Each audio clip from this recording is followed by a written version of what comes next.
তত্ত্বাবধায়ক সরকার পুনঃপ্রতিষ্ঠায় রাজনৈতিক দলগুলো দ্বিমত নেই বলে জানান জাতীয় ঐকমত্য কমিশনের সহসভাপতি আলী রিয়াজ। বিকেলে জাতীয় সংসদ ভবনে এলডি হলে কমিশন আয়োজিত সংবাদ সম্মেলনে তিনি একথা বলেন।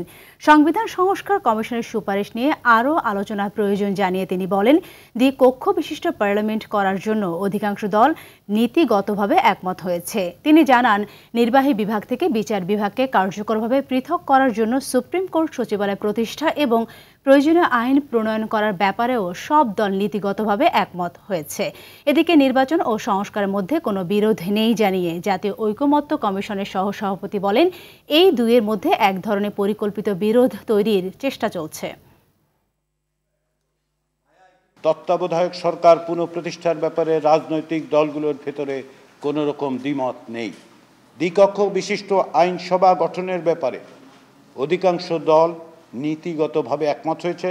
কিছু দল অবশ্য এক কক্ষ বিশিষ্ট আইনসভা বহাল রাখার পক্ষে মত দিয়েছেন।